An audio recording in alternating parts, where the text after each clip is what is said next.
question should strike up a more engaging conversation. So let's have ourselves a little discussion. Are the children in our country happy? Oh, it's a loaded one. Right. For our discussion, we're joined by Diane. Good morning. Good morning. Happy Tuesday. Happy Tuesday. Are my intros long? All our guests like to introduce themselves. No, they're not long. I just like to hear you say the intro. It's and like, respond. Oh, yeah. Good morning. Good morning. How are you feeling? Are you energized after the coffee? I did not get the coffee, Diane. Oh, you did not get the coffee. Our dear writer, Claudia, lied. There was not a coffee stock left in our storage. She gave you false hope. And I was so sad, which is perhaps why I was not too happy to see Bruce. Oh no, Lena needs her caffeine. Now everything yes. lines up, right? So maybe I didn't have a big grin on my face when I greeted Bruce. Oh no. We digress. Everyone needs coffee first thing in the morning. Right. If you're the lucky few who prepared it last night, great. Right. I'm out of beans. So Lena's definitely not happy right now. No, I'm getting there. And honestly, I'm realizing you give your body enough time, it gets there. But the caffeine push might have helped. Right. Let's give out our question of the day once more for our listeners. So, right question. How happy were you when you were a child? Do you remember your childhood, Lena? Do you consider the time of your life happy at that moment? Because memories can be really deceiving, as you mentioned. I think memories are so fragile, and the way I remember things is maybe not even how it happened, but all the events, all the fun and or even the more traumatic moments, I remember so vividly. That's the funny thing about memory, right? All the mundane stuff, it gets just thrown out the window. All the greats and the lows, I remember. And based on that memory, childhood was pretty pleasant. It was carefree, less pressure. It was fun. If I wanted to go to dance class, I could go to dance class. So your prime time? My prime time is now. It's now, of course. Now. Live in the moment. Live in the moment. Yes, that's a good answer. And honestly, it's the whole thing about memory being so deceitful. Right. And so I don't believe in like kind of holding on to that and be like, oh, back when it was better. If I were to go back, I know if I were to go back, I would make the same mistakes. Oh, that's true. Like you're the same you. You never change. Yes, exactly. Right, it's so going to go the same way. Maybe it's beautiful because it is a memory. Right. But anyway, this is just a conversation to get the conversation started. We thought we'd ask, but do you remember your childhood? Yeah, of course. I remember my childhood vividly, and my elementary school was like one of the dark days in my life. What? So it was really bad. I had a lot of bullies in my school. So I went through that. But after elementary school, I went to the States, and it was the time of my life. I had a great time there. The friends were really nice. So that was a good memory. Okay, so see, some people remember the tough parts of childhood, and if you ask children now, are you happy? In a pretty explicit survey that asks that pretty explicit question, I'm inclined to believe that not all children will be like, yeah, my life is good. That's highly unlikely. Yeah, I mean, if they asked me this question when I was in elementary school, I would say, I'm not really happy. But I have problems of the wazoo. Right. Well, apparently, according to recent data, South Korean children are actually not happy, sadly. All right. So this is a recent OECD report on Child Happiness Index in a follow-up to their Happiness Index. So what was the exact result? So the Happiness Index of children and adolescents in Korea ranked last place among 22 OECD countries.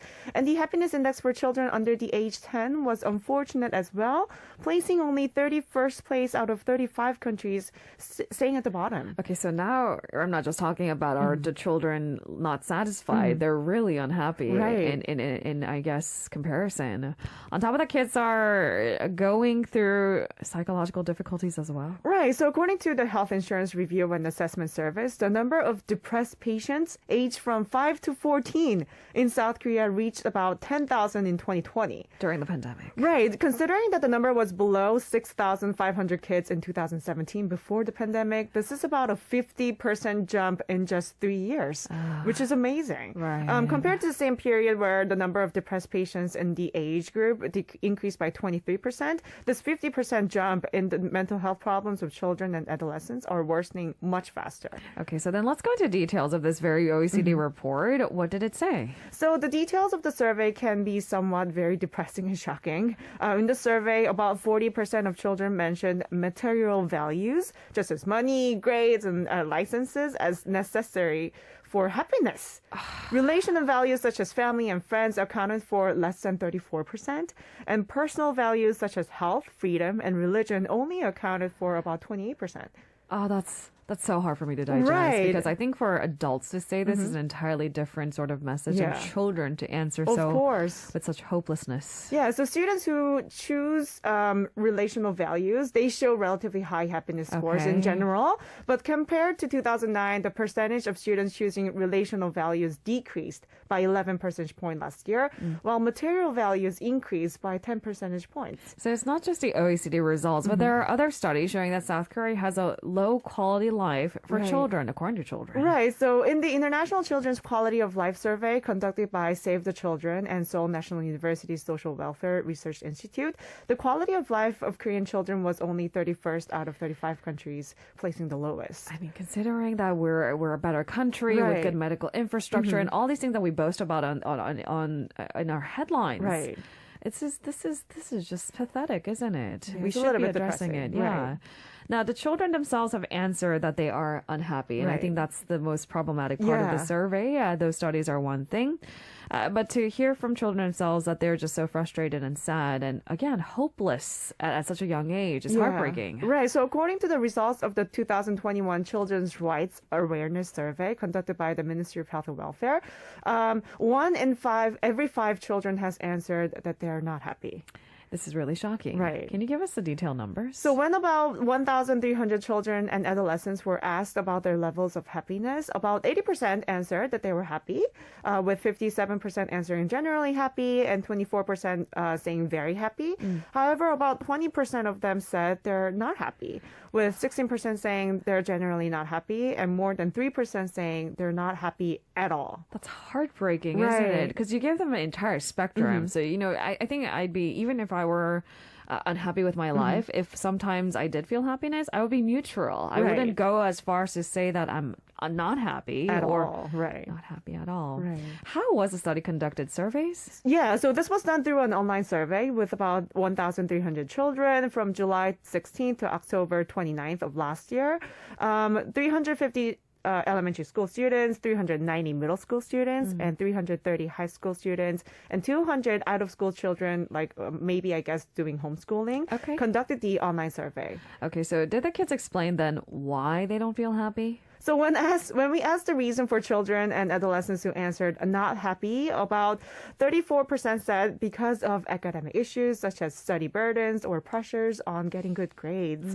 And then came the reason anxiety about the future with about 28%. And those two would be interrelated. Right. I mean, it's a bit early for children to think about their future and feel anxious about it, in my perspective. But I guess this goes along with the previous study where the kids answered materialistic values as the source of happiness. They have to think about the future to be happy, to be exact. Oh man, I mean, this is so hard for me to process Right. because I think childhood should be it's kind of sacred in that sense. Yeah. All parents, all adults in their lives would want to protect their child from Right. having such, I don't know, anxious outlook on their life so early on, or the other problems that block kids from feeling happy then. So about 8% of them said they were feeling unhappy because of family economic difficulties, not peaceful family environment, and poor friendships, with both about 6%, and dissatisfied physical appearance or looks at around 6% as well. And I don't like to throw social media under the bus every day, but I'm going to do it today. Right. Yeah, it doesn't help. Yeah. Now, children have picked the factors that hinder their right to play. Right, that's the most obstacle to guaranteeing children's right to play in Korea.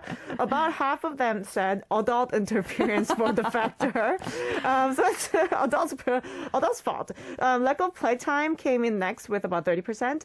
Lack of awareness of the importance of the right to play with 13%. And lack of space to play, basically, Yeah. followed by 6%. Even adults, we lack this space to play. If you Right. ask me, if you don't spend a lot of money, right? Right. There's not enough parks or benches or places to chill. Not really. So they're saying that adults are the biggest hindrance to their happiness. Right. Well, if you think about it, children go to private academies pushed by mostly by their parents. Probably. Only very few who choose to go there by their choice. So it's an obvious answer for the children to say that we blame on the adults. Yeah. So that's why the children said the first thing that needs to be supported to ensure children's right to play is respect for children's free choice, with more than 40% of them giving that answer. Right. Then it was followed by giving play or free time with 27%. So maybe it's the Generation Alpha thing, the new generation, to ask for freedom of choices. Freedom of choice. I Right, have early the right in their to play. days, right. Give me the right to play. Right. That's so democratic. I don't know what to say to that. As a parent, what do you say? No, you do not have the right to play? Oh, yeah, that's very difficult. I can only imagine all the pressures of studying it has on children. Right. Education is so competitive these days. And it's not like parents can say, yeah, you can just play. Don't worry about the future. They also have to get their kids prepared for the Right. best, right? They say you have to learn from the best. Which country then has the highest happiness index for children, and what can we perhaps learn from them? So children in the Netherlands Who's surprised? No one. are among the happiest in the world, according to a UNICEF report published last year. Okay. The research looked at children's mental well-being, physical health, and the development of both academic and social skills. The biggest difference for the Netherlands was supporting non-competitive schooling. I think we all knew this. Embracing diversity and inclusivity, because this kind of approach to parenting was important, given how much pressure children now encounter both academically and socially in terms of social media. So now you're talking about overhauling an entire education Right. system. So comparing maybe Korea to Netherlands is apples to oranges. Is there a point in Right. that? No, but there's a lesson to be learned. If there is an end goal, we should be moving towards it. Of course. If pitting kids against each other at such an early age has undesirable consequences, we should probably be looking at overhauling Right. parts of the education Yes. system. Now, the best parenting and schooling methods would be to create a culture where everyone's unique gifts are celebrated and a system that helps them develop their unique skill Right. sets so the children can feel like they can be who they want, they can be them, and they won't be judged for being exactly who they are. Right, but that's something we all know by knowledge, like in our head. But it's just so difficult for the parents to not get swayed by the socially established, highly competitive education environment in South Korea. However, as you mentioned, that should not keep us away from trying our best for children's happiness. Yes. Because after all, they are the generation that will lead the country in the future for us. And if we don't have children, we don't have a future, do we? Not And if really. no future, there's no country. Right. Thank you, Diane. That was a lot to process. Right. I'll see you tomorrow. I'll see you tomorrow. It is a Tuesday, which means we do have an environmental fix. Jay will be joining us in the studio in just a moment for Tuesdays.